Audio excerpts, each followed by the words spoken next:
Duas palavras me chegaram bem forte. A palavra gratidão e a palavra esperança. E como se estivesse vendo a primeira palavra através do retrovisor. Gratidão por tudo aquilo que Deus tem feito. Quantos têm gratidão? Tudo que Deus tem feito, né? E a outra palavra é o para-brisa, a esperança. Para a nossa frente, jaz riquezas incontáveis, almas, famílias, cidades, nações que virão aos pés do Senhor. Lares restaurados, muita coisa. Homens e mulheres e jovens libertos, salvos. Mas eu vou dar um pouco de história também, bem rapidinho, né? Para que vocês conheçam melhor a gente. Eu e minha esposa chegamos no Brasil em 1965. Eu, minha esposa e duas crianças. Essas duas crianças nasceram no México. A gente morou 3 anos no México, no primeiro campo missionário, né, que Deus nos levou. Mas ele falou muito antes disso, quando nós dois éramos crianças. Deus falou para minha esposa que Deus usaria ela no campo missionário. E no coração dela estava o Brasil.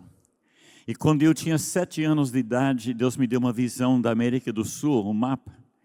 E nesse mapa estava o Brasil delineado. Eu tinha 7 anos, não consigo me esquecer disso aí.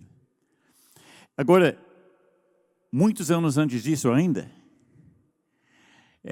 o meu avô materno, chamava-se Charles Barnabas Ledoux, família francesa, morava no noroeste dos Estados Unidos. Era uma família católica, grande, 14 irmãos. E este meu avô adoeceu, ele era seminarista, ele queria ser padre. Mas ele adoeceu, ficou meses de cama.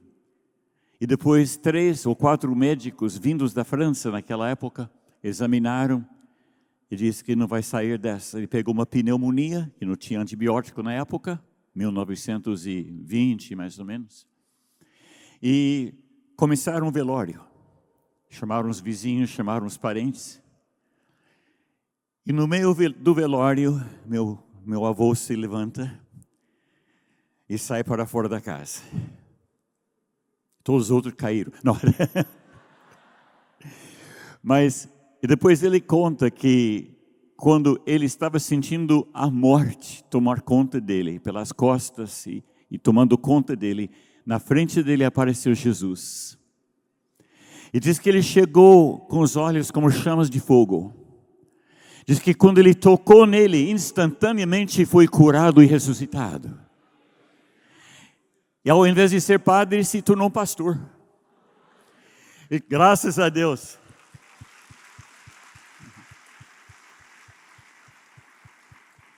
Melhor ainda, ele se casou. E Deus usou para estabelecer várias igrejas. Ele foi co-pastor com o pastor John G. Lake. E Deus usou de uma forma tremenda. Eu não cheguei a conhecê-lo, porque ele morreu a 2ª vez antes de eu nascer. Mas a minha mãe conta para mim muita coisa que aconteceu. A minha mãe se casou e ela não tinha ainda aquela experiência profunda com Deus. Como sabe que Deus não tem netos? Ele só tem filhos. Então, ela casou-se, mas não conseguia se engravidar. Meu pai estava na Força Aérea Americana e seria enviado para a Inglaterra dentro de breve. Então, a minha mãe foi examinada por uma junta médica, 9 médicos, e falaram: a senhora vai ter que pegar uma criança para criar, adotar uma criança, porque a senhora nunca vai ter filhos, por causa da esterilidade dela. Ela se fechou no quarto e orou ao Senhor: se o Senhor me der um filho, eu crio ele e devolvo para ti. 10 meses depois eu nasci. Amém.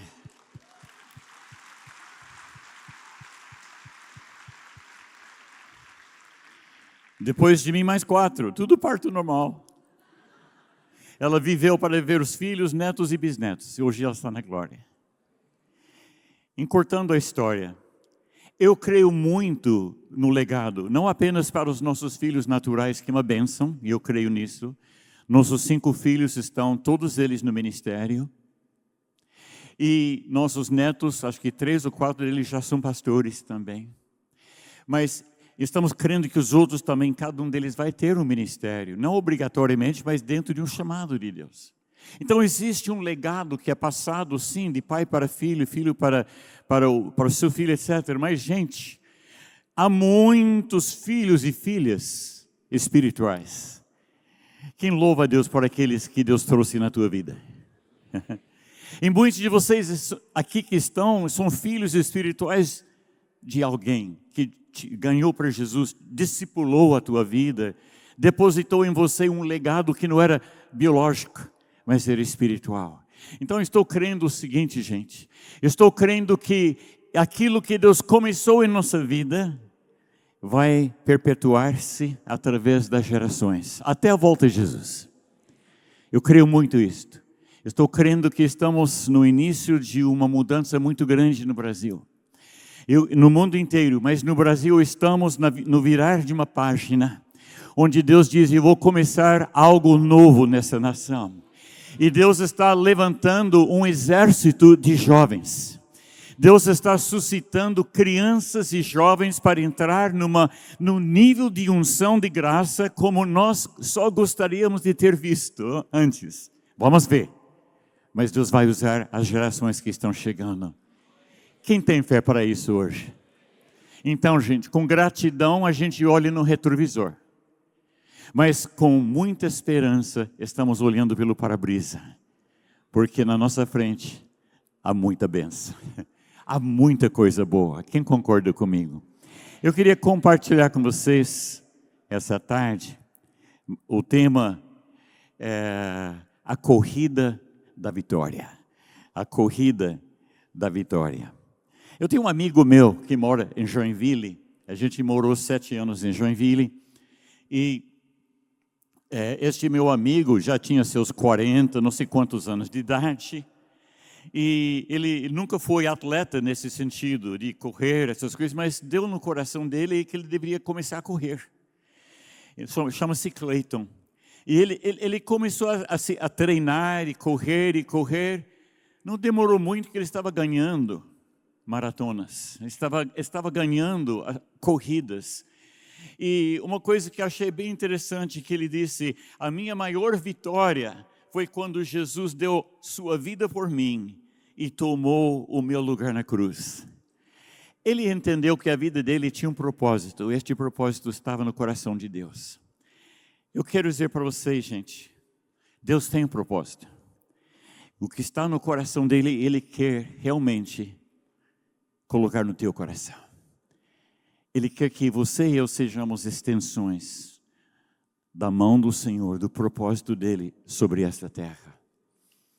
Antes, eu quero continuar aqui, mas eu estou percebendo alguma coisa aqui. Tem várias pessoas que estão aqui hoje que precisam de cura. São várias pessoas. Eu estava orando e senti que o Espírito Santo me mostrou que muitos estão precisando. Levanta a sua mão se você precisa de cura. Cura física ou emocional. Eu incluo emocional porque eu sinto dentro de mim que há muitos e muitos estão esgotados. Estão cansados de ficar cansados. E já passaram por pandemia, passaram por isso, passaram por aquilo e hoje estão aqui pela fé, meio que segurando. Levanta a tua mão de novo, bem rápido. Se você precisa de cura interior, exterior, que seja, levanta a mão. Agora, quem está ao lado da pessoa, segura a mão da pessoa. Segura. Segura a mão que levantou a mão. A palavra do Senhor diz, estes sinais seguirão quem? Aos que creem. Você está crendo? Então, esses sinais vão seguir você. Deus vai liberar cura neste momento. Ele está liberando uma cura física, eu creio, eu sei disto. Ele está liberando uma cura emocional, Ele está reconstruindo a nossa vida, a nossa estrutura emocional. Neste momento, Pai, em nome de Jesus, liberamos em Teu nome uma onda de cura neste lugar. Haja cura, Senhor, em todo este recinto, para a Tua honra e para a Tua glória, Senhor. Cura na alma e cura no corpo, Pai. Cura nos lares, cura nos relacionamentos, cura da memória. Em nome de Jesus. Em nome de Jesus. Quem crê que Deus está ouvindo? Eu sei que haverá muitos que vão contar depois, quem sabe para os seus pastores, ou se você é um pastor para o colega, Deus ouviu. Ele respondeu.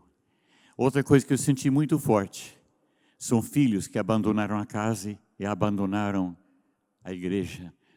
E se você, por acaso, tem filhos que estão neste estado, nessa situação, e você crê, fechem seus olhos comigo rapidinho, fica entre nós e Deus, mas você diz, pastor, eu tenho filhos que estão fora de casa, fora dos caminhos do Senhor hoje. E parece que está dando tudo errado na vida dos meus filhos. Eu declaro, em nome do Senhor, que há uma missão resgate, que está sendo chefiada pelo Espírito Santo. E Ele está, neste momento, tocando no coração dos teus filhos e de muitos outros. Porque este ano que estamos ainda, será ano de colheita, como foi falado hoje de manhã, recomeços. Novos começos. Se você tem filhos nessa situação, levante sua mão bem rápido. Levanta a mão, vários. Diz, eu tenho filhos, pastor, que não estão servindo ao Senhor. Em nome de Jesus, nós liberamos, Senhor, uma palavra de resgate para cada um destes filhos e filhas. Que sejam, Senhor, arrebanhados de novo, Pai, pelo Teu amor, pela Tua graça, pelo Teu coração. Sejam curados, sejam trazidos de volta. Oh, em nome de Jesus. Amém. Quem concorda, diga amém. Amém. Em João, capítulo 16, versículo 33. Jesus disse, eu lhes disse essas coisas, para que em mim vocês tenhais paz. Paz. Neste mundo vocês terão aflições, contudo tenham ânimo, eu venci o mundo. Em Apocalipse 3, 21, ao vencedor darei o direito de sentar-se comigo em meu trono, assim como eu também venci e sentei-me com meu Pai no seu trono. Gente, o vencedor é Jesus. Mas nós temos uma corrida, gente. Nós temos uma carreira. E para vencermos essa carreira, precisamos correr junto com Ele. Precisamos deixar que o Espírito dEle motive, proporcione tudo que a gente faça para a sua glória. Em Hebreus capítulo 12, versículos 1 e 2. Portanto, também nós, uma vez que estamos rodeados por tão grande nuvem de testemunhas, livremo-nos de tudo que nos atrapalha e do pecado que nos envolve e corramos com perseverança a corrida que nos é proposta. A corrida já está proposta. Tendo os olhos fitos em Jesus. É desta maneira que se corre para ganhar. Autor e consumador da nossa fé. Ele, pela alegria que lhe fora proposta, suportou a cruz, desprezando a vergonha, e assentou-se à direita do trono de Deus. Quem está com os olhos no Senhor? Agora aqui temos dois aspectos dessa vitória. O primeiro aspecto é vencer os embaraços, aquele peso que estava escrito. O segundo aspecto é vencer a corrida propriamente. Como que a gente vence? Aqui diz, olhando para Jesus, autor e consumador da nossa fé. A Bíblia diz em 1 João capítulo 5, versículo 4 e 5, o que é nascido de Deus vence o mundo. Esta é a vitória que vence o mundo, a nossa fé. Quem é que vence o mundo? Somente aquele que crê que Jesus é o Filho de Deus. Gente, nós começamos a carreira, a corrida desta forma, olhando para Ele e crendo nele. Nós vamos perseverar na corrida desta maneira e nós vamos terminar a carreira, como Paulo diz, eu terminei a carreira olhando para Jesus. Ele é autor e Ele é consumador da nossa fé. O que é preciso ser vencido, pastor? Primeiro, ele fala de nos livrar do pecado que tão tenazmente nos assedia. E ele também diz dos embaraços, dos pesos. Livremos-nos então de tudo que atrapalha e do pecado que nos envolve. Temos que remover todo o peso desnecessário. Os exemplos daqueles corredores da antiguidade, acho que os gregos, né? Antes de uma corrida, nos seus treinos, eles colocavam chumbo nos pés. E eles corriam com aquele chumbo, mas na hora da corrida eles tiravam o chumbo. Gente, nós não estamos apenas num treino, nós estamos na corrida. Então, estes pesos apenas nos atrapalham hoje. Sei que as provas fazem bem. Nós aprendemos, os músculos espirituais crescem, a fé age através das provações. Mas, gente, nós nunca devemos deixar que nada venha interromper ou atrapalhar a nossa corrida. O que precisa ser vencido? Primeiro temos que vencer os leões. Todo mundo diga os leões. Em 1 Samuel 17:37 diz: o Senhor me livrou das garras do leão e das garras do urso, e me livrará das mãos desse filisteu. Então, Deus nos dá condições de vencer os leões. E precisamos também vencer as raposinhas, as raposas. Em Cantares 2:15, apanhem para nós as raposinhas que estragam as vinhas, pois as nossas vinhas estão floridas. Então temos leões e temos raposinhas. Todos os dois são inimigos terríveis. Quem são os leões da vida? Os leões podem se referir ao diabo, aos seus demônios. Em 1 Pedro 5, 8 e 9, estejam alertas e vigiem. O diabo, o inimigo de vocês, anda ao redor como leão, rugindo e procurando a quem devorar. Resistam-lhe, permanecendo firmes na fé. Efésios 6:12. Sabendo disso, que a nossa luta não é contra carne e sangue, mas, aí vai citando os principados, potestades, dominadores do mal. Gente, os leões são bravos, mas Jesus é maior. Maior aquele que está em nós do que aquele que está no mundo. E quem são as raposas? Raposas. Eu citei algumas raposas. Primeiro, o medo. Jó disse: aquilo que eu temia me alcançou. O medo pode ser um medinho pequenininho, mas aquilo pode ser um dano muito grande na tua vida. Pedro no mar estava andando sobre as águas até que ele sentiu o vento, viu as ondas e começou a temer. Começou a se afundar. Ainda bem que estava perto de Jesus. Senhor, salva-me. Jesus estendeu a mão e carregou ele. Não. Os dois andaram meio faceio, Pedro, né? Até chegar no barco. Que outra raposa que pode ser? Vícios. Gente, a pornografia é terrível. E, lamentavelmente, muitos crentes estão envolvidos na pornografia. Pastores, muitas vezes. Eu tenho um pastor que eu respeito muito em Curitiba, que me aproximou alguns anos atrás e disse: pastor, me ajuda. Ele foi contando desta área da sua vida, onde ele estava preso. Ele diz: pastor, eu não consigo me desvencilhar dessa amarra, deste pecado na minha vida, este hábito, este vício. E a gente orou junto, ficamos orando, coloquei algum material na mão dele e tudo, até um dia que ele disse: pastor, graças a Deus, o Senhor deu a vitória. Gente, isso é precioso, porque a pornografia, creio que é mais forte do que o vício da bebida, ou talvez de algumas drogas. Mas seja pornografia, ou seja, novelas, desculpe, seja fofoca, olha, há muitos vícios que podem realmente ser raposas que estragam a vinha. Legalismo é uma raposa.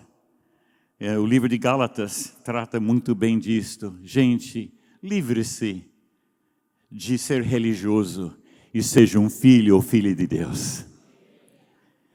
O pecado não confessado e deixado. Em Provérbios 26, 13 diz que aquele que encobre seus pecados não prosperará, mas aquele que confessa e abandona alcança misericórdia.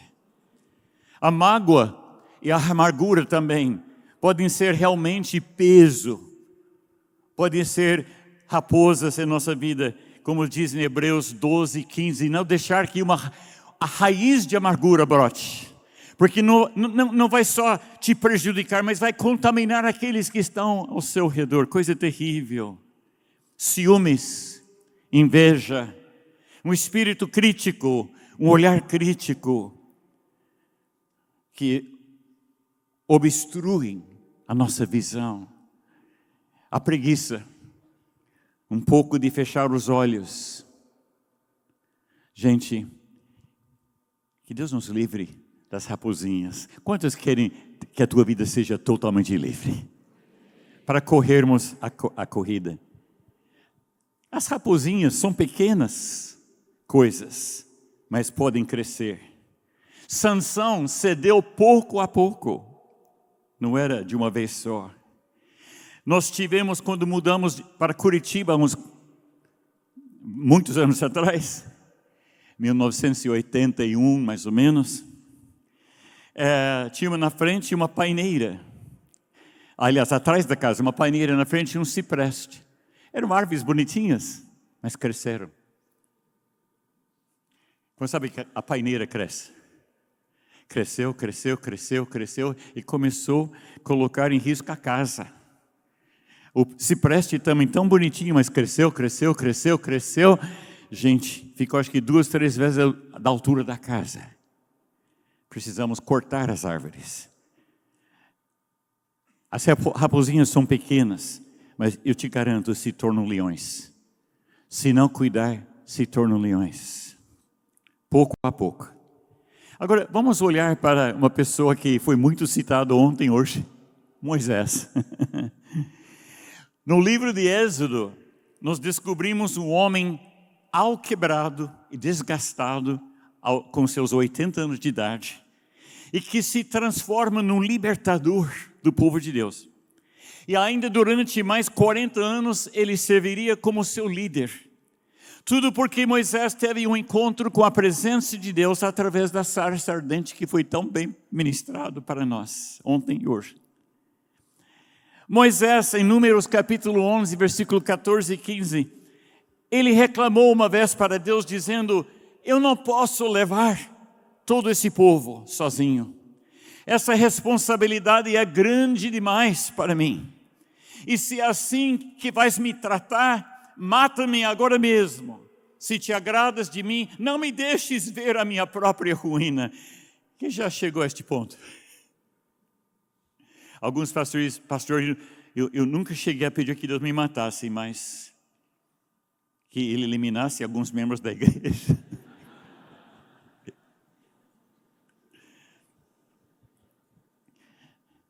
O povo estava reclamando, até levantando divisão. Moisés estava exausto física e emocionalmente. Mas, gente, havia falta de treinamento de líderes, havia falta de delegação de tarefas e de responsabilidades. Haviam problemas conjugais e familiares na própria vida de Moisés. Ele estava tentando fazer tudo na própria força. E quais são as nossas raposas? Citamos algumas de Moisés, mas ele venceu. Amém. Quais são as nossas? A vida de um homem, de um casal que está no ministério, qualquer ministério, poderá ser pura bênção se os dois conhecerem o propósito e o coração de Deus. Mas se não os conhecem, a vida de um pastor ou um líder e sua esposa e família certamente pode se tornar um tremendo dilema ou desastre. Quais são alguns dos problemas, esses raposas, pesos, que nós podemos estar enfrentando e precisando nos desvencilhar deles? Primeiro coloquei finanças, lutas, provas. E às vezes a gente ora, Senhor, por que tantas lutas? Onde está a tua provisão, Jeová Jireh, Senhor? Mas as lutas têm vindo, problemas de saúde. Saúde, seja a nossa ou da família. Quantos irmãos preciosos a gente, entre aspas, perdeu, porque não está perdido, está na presença de Deus hoje. Durante essa pandemia. Homens preciosos que marcaram a minha vida, que a gente andava junto. Racha na igreja, partidarismo, divisão, conflito no casal, um desequilíbrio de prioridades.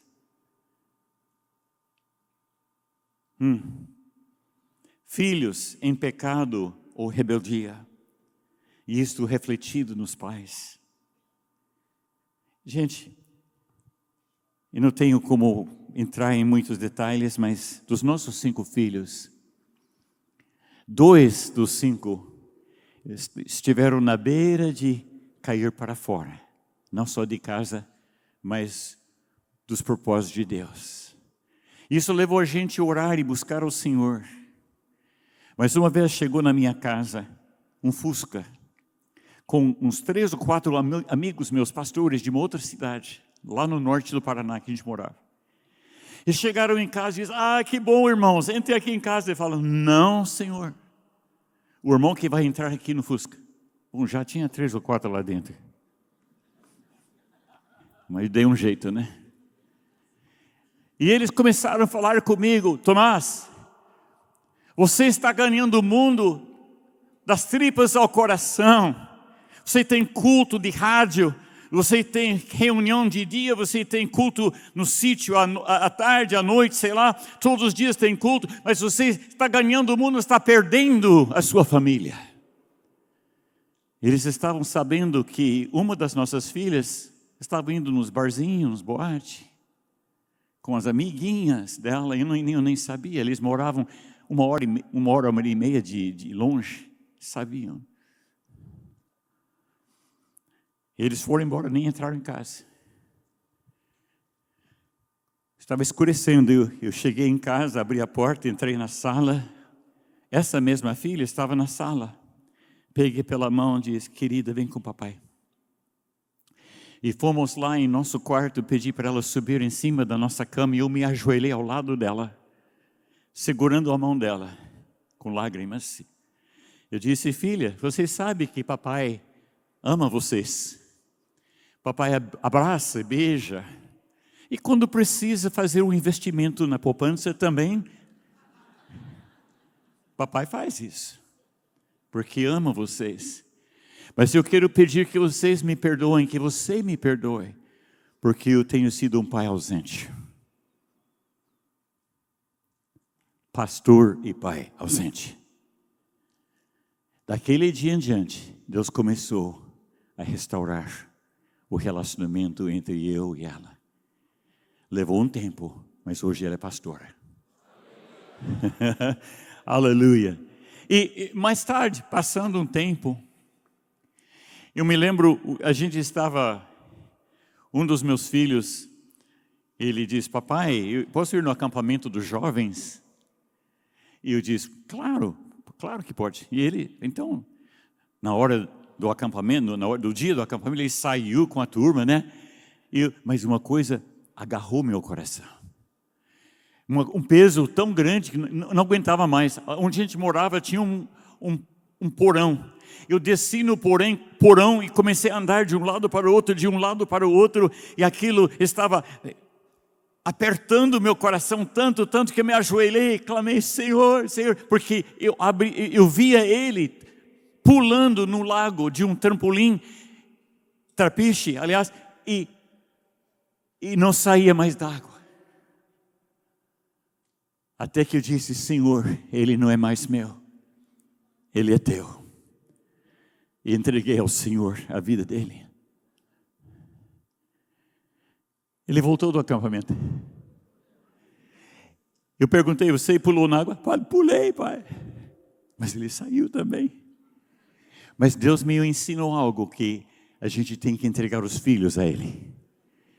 Eles devem ser propriedade exclusiva do Senhor. Hoje ele é pastor em Orlando também, amigão do Paulo. Então, gente, eu louvo a Deus. Deus restaurou a nossa família. Filhos podem estar em pecado, em rebeldia, mas Deus está vendo. Eu tenho outro filho que, encurtando, se puder, a história, na sua adolescência, começou a andar com a turminha errada, também ir nos botecos, nos bares. Eu falei com minha esposa, bem, ele sabe melhor. Vamos orar e jejuar. A gente começou um jejum. Eu senti que Deus estava agindo na vida dele. Naqueles dias, Deus mostrou tão fortemente para ele algo que ele nunca tinha visto tão de perto, através de um outro irmão que estava morrendo de AIDS. Este outro irmão acho que ele contraiu AIDS antes de se converter e se tornou um grande evangelista, mas estava nas últimas. E ele convidou meu filho para acompanhá-lo, para fazer companhia para ele, para alcançar umas famílias que ele tinha evangelizado perto de Curitiba, um lugarzinho chamado Itaperuçu. Pessoas muito pobres. E meu filho diz, sim, claro, ele foi, pediu licença para mim e foi. Ele chegou no diz, papai, aquele irmão chamava-se Miguel, e já está no céu. Ele foi até a madrugada, de casa em casa, aquelas pessoas de pé de chinelo, aquelas pessoas pobres, para trazer de volta Jesus àquelas pessoas, e ele orou até que cada um deles voltasse para Deus. Diz, papai, eu nunca vi alguém com tanto amor, tamanho amor, que aquele moço. Passaram uns 2, 3 meses, houve um acampamento de jovens em Londrina, perto de Londrina. E ele foi, e neste acampamento tinha umas 200, 300 e quantas pessoas. E um dos preletores era o Harold McClay, estava ministrando. E ele parou. Ele disse, tem um jovem aqui, que há 2 meses atrás falou para seu pai, tá. E descreveu exatamente o que meu filho tinha me falado. Diz, Deus quer que você venha aqui agora. Ele foi na frente. Deus agiu poderosamente na vida dele. Hoje ele é pastor. Hoje é um homem de Deus. Deus está usando. Outras raposas, os pecados secretos dos pastores. Você sabe que pastor pode ter segredos. Lamentavelmente tem alguns que não são bons. E isso abre brecha para o inimigo. Ou até a queda moral. Pode não ser o nosso caso. Mas olhe ao redor. Quantos pastores, quantos homens e mulheres de Deus. Outras raposas, caráter fraco. Não confiável, pessoas que não têm nenhuma compaixão, pessoas apagadas sem o fogo do Espírito, crise devido a um acidente ou morte na família ou na igreja, às vezes abala tanto o ministério, mas por que deixou acontecer? Porque Deus deixou acontecer isso. Ataques de fora, pela mídia, pela perseguição familiar, seja o que for, a depressão, o desânimo profundo, a solidão, a falta de esperança, carência de um propósito, falta de vontade em prosseguir, falta de entendimento, de treinamento, de relacionamento com outros irmãos, amigos, mais maduros, falta de uma cobertura espiritual, de uma amizade com homens e mulheres de Deus, carência de uma visão maior. Uau! Gente, desculpe, esta lista é um pouco extensa, eu sei. Eu quero perguntar para vocês, quantos estão aqui e dizem, pastor, eu não quero nenhuma dessas raposas na minha vida? Abaixa a mão. Quantos dizem, pastor, eu tenho algumas dessas raposas na minha vida? Amém. Nessa cidade de aprender o nós, a equipe pastoral, e não fazer tudo sozinho, de fazer discípulos. Frustração, por vários motivos, um senso de cobrança por si mesmo, pelos membros, falta de intimidade com Deus, ansiedade por não ver a realização do chamado acontecer, um senso de inadequação. Eu não estou preparado, quem sabe sentimos muito forte isso. Contando bem rapidinho, não vou prolongar. Quando a gente estava no nosso primeiro ministério no México, estava tudo correndo mais ou menos bem. Até um dia que nada estava bem. E eu comecei a orar, e orar, e orar, e orar. Quem já fez aquela oração que sobe 1 metro e desce 5? E eu abri a minha Bíblia, e afinal das contas sou um pastor da igreja. Abri a minha Bíblia em frente da igreja, estava sentado aí, e abria, ai de vós, pastores, que devoram o rebanho. Fechei a Bíblia, dei umas voltas na Bíblia, abri de novo. Ai de vós, pastores, estava viciado na minha Bíblia. Eu pensei, eu preciso levá-la para uma casa de recuperação. Mas acontece o seguinte, gente. A gente estava realmente com muita pouca experiência. A gente estava longe de outros irmãos para ser ombro, para ser cobertura. A gente estava orando, lendo a palavra, mas graças a Deus por isso, mas precisava de mais algo. Eu disse para minha esposa, bem, não aguento mais isso, eu tinha passado semanas ou meses, não aguento mais isso. E eu disse, você cuida das crianças que eu volto, se Deus quiser. Eu fui até acabar a gasolina, quase acabou. Umas 5, 6 horas de viagem. Lá no pé de umas montanhas, onde eu sabia que tinha uma casa de recuperação, não de Bíblias, mas de viciados. Porque uma tia minha morava na Redondeza, antes já tinha se mudado. Era noite, quase noite, escurecendo. Eu cheguei, bati na porta, uma pessoa atendeu, olhou para mim. Você é o pastor Tomás? Eu não queria que ninguém me reconhecesse. Sim, eu sou. Entre, mas como que você me conhece? Não, porque tem uma foto de você e sua esposa aqui na parede. E nós intercedemos por vocês direto. Uau! Uau! Eu nem sabia. E estava num círculo de irmãos que estava com as mãos dadas, orando e louvando. E eu, com vergonha, né? Entrei naquele círculo, levantei as mãos junto com eles e louvando, glória a Deus, aleluia, graças a Deus, mas tudo de boca para fora. Quem já fez isso? De vergonha. Mas lá dentro de mim eu estava dizendo, Senhor, isso não vale. Eu não sou digno, Senhor. Senhor, eu sou hipócrita neste momento. Lá dentro estou falando. De repente eu senti um negócio que nunca na minha vida, senti um óleo morninho, desceu sobre minha cabeça, entrou pela cabeça, entrou até o coração. Eu sabia que era a presença do Espírito Santo. Eu, dentro de mim disse, Senhor, isso não é lícito. Eu nem comecei a lista, Senhor. Deus disse, eu já te perdoei, porque eu conheço o teu coração. Eu tive uma lição da graça transformadora, num instante, como nunca antes e nunca depois na minha vida. Daí eu continuei louvando a Deus de boca para fora, mas não só de boca para fora. Ninguém, acho que nem percebeu, ninguém, só Deus percebeu e eu. Aquele foi um dia de divisor de águas. na minha vida. Voltamos para o México. Deus nos abençoou. E graças a Deus, dentro de menos de um ano, a gente estava no Brasil, cumprindo o propósito que Ele tinha dado quando éramos crianças.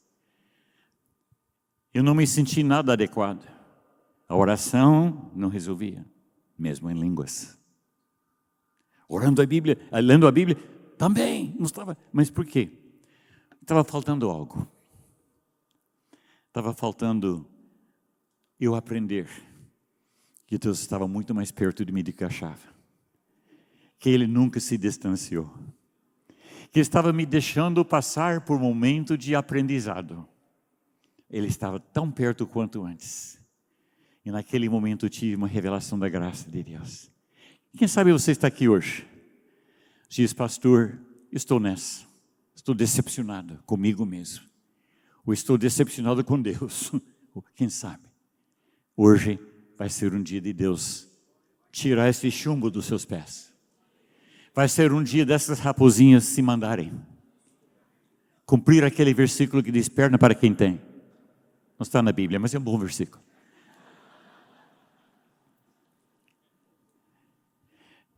Como matar as raposas? Jesus disse em João 8,32, conhecerão a verdade e a verdade os libertará. O nosso maior inimigo não é o diabo, e nem a carne, e nem o mundo. O nosso maior inimigo é a ignorância.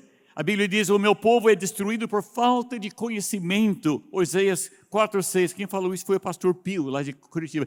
E eu marquei aqui, porque aquilo marcou a minha vida. É verdade, Senhor, eu desconhecia a grandeza do Teu amor, da Tua presença, Senhor, do Teu Espírito na minha vida.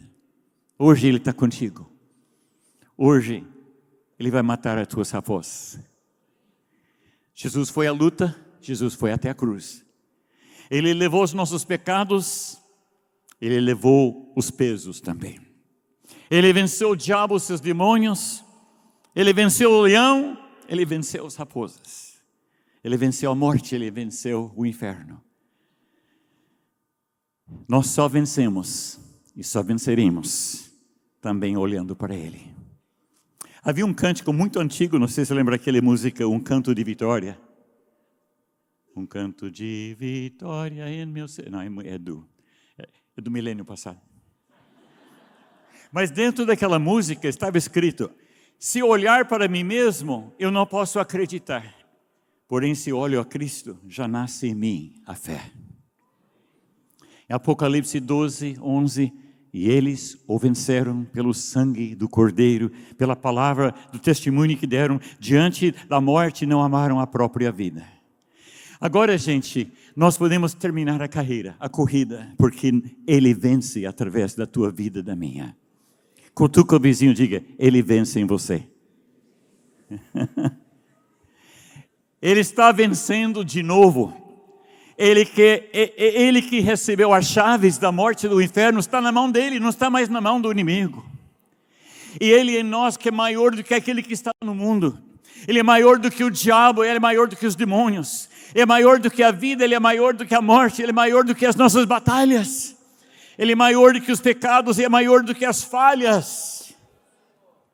Em Romanos 8,36 diz, mas em todas estas coisas somos mais do que vencedores por meio daquele que nos amou. Tudo posso naquele que me fortalece. Judas 24:25 diz, aquele que é poderoso para impedi-los de cair e para apresentá-los diante da sua glória sem mácula e com grande alegria. Ao único Deus, o nosso Salvador Jesus, sejam glória, majestade, poder e autoridade mediante Jesus Cristo, nosso Senhor, antes de todos os tempos, agora e para todos sempre. Amém. Feche os olhos comigo. Aleluia. Aleluia. Pai, muito obrigado, porque nessa tarde Tu tens novamente nos lembrado da Tua fidelidade. Senhor, eu sei que estou junto com irmãos preciosos, que estou aprendendo a amar muito neste um dia que estou aqui. Mas, Pai, Tu estás com eles dia após dia após dia. E Teu amor é por eles. Se você, querido, está aqui, se diz, pastor, ora por mim, porque eu tenho uma bicharada, uns leões, umas raposas também na minha vida, que estão realmente se tripudiando sobre a minha alma, a minha vida, mas eu quero ter vitória, eu quero essa vitória, eu quero correr a corrida vitoriosamente. Se este é o teu caso, você crê que hoje Deus pode liberar para você essa vitória na prática? Levante sua mão. Você está aqui, pastor, eu tenho. Mantenha a mão levantada. Pode ser coisas pequenas como falta de paciência, como desgosto, como desânimo.